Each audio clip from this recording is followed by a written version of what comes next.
Lu tahu nggak, ada satu jenderal laut yang menjadi mimpi buruk, pasukan samurai Jepang, dia nggak pernah kalah sekalipun sepanjang hidupnya.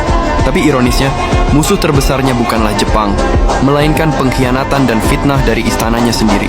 Seorang pahlawan yang tak pernah kalah di laut, justru dipenjara dan dicopot gelarnya oleh negaranya. Namanya Yi Sun-shin. Yi Sun-shin lahir pada 28 April 1545 di Gyeongchang-dong, Seoul. Dari keluarga yang bukan bangsawan tinggi tapi cukup terdidik. Masa kecilnya penuh perjuangan. Keluarganya pindah-pindah karena tekanan internal dan ekonomi. Dari kecil Yi udah tertarik pada militer, sering bikin busur panah sendiri, dan ngelatih dirinya sampai tangannya melepuh. Umur 20-an, dia gagal ujian militer pertamanya karena jatuh dari kuda dan patah tulang.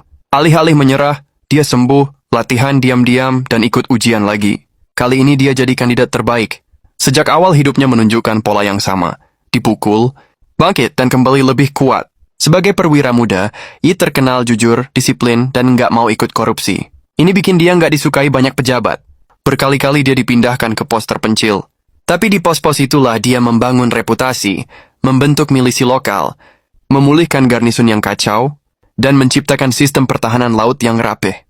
Ketika ancaman Jepang makin nyata, Yi jadi salah satu sedikit komandan yang benar-benar mempersiapkan perang saat Toyotomi Hideyoshi memulai invasi Jepang ke Korea pada 1592, hampir semua pasukan Korea kacau dan kalah. Tapi Yi beda, dia sudah membaca pola, armada Jepang dan menyiapkan kapal, logistik, jebakan, dan strategi. Dalam beberapa bulan pertama perang, Yi memenangkan 10 lebih pertempuran laut tanpa kalah. Armada Jepang yang terbiasa mendominasi, darat sama sekali, nggak siap menghadapi strategi lautnya, yang brutal dan presisi. Di titik ini lahir senjata ikoniknya, Geobukseon, kapal kura-kura. Kapal berlapis baja pertama di dunia, bermoncong naga yang bisa menyemburkan asap beracun untuk ngacauin formasi musuh. Bagian atasnya berduri supaya pasukan Jepang nggak bisa loncat dan naik ke dek. Kapal ini bukan cuma simbol, tapi evolusi teknologi perang laut Asia yang jauh di depan zamannya. Kemenangan-kemenangan, bikin Jepang frustasi dan memaksa jalur suplai mereka kacau. Tapi di dalam negeri, pejabat iri dan ngomporin Raja Sonjo. Lewat fitnah, dia dituduh mengabaikan perintah dan dianggap arogan. Raja memecat Yi, memenjarakannya, diperlakukan keras, dan hampir menewaskannya. Ironisnya, jenderal yang paling dibutuhkan Korea justru difitnah negaranya sendiri. Setelah Yi dicopot, penggantinya, Won Gyun, langsung bikin kekacauan.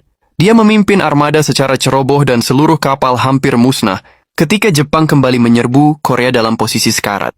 Raja akhirnya panik dan memanggil Yi lagi. Dia cuma dikasih 13 kapal sisa. Musuh, 300 kapal Jepang. Semua orang mikir ini bunuh diri.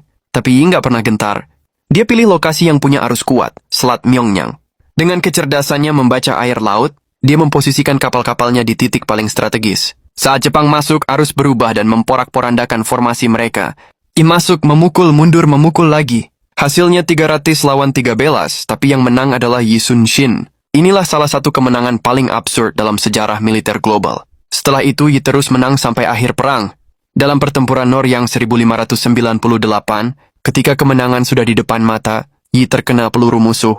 Momen itu dia berkata, "Jangan biarkan tentara tahu aku mati." Permintaan terakhirnya simple tapi heroik.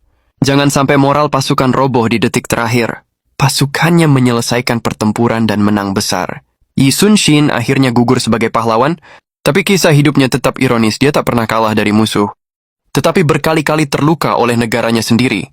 Sejarawan modern menganggap dia salah satu jenderal laut terbesar dalam sejarah dunia, selevel atau bahkan melampaui Nelson dan Yamamoto.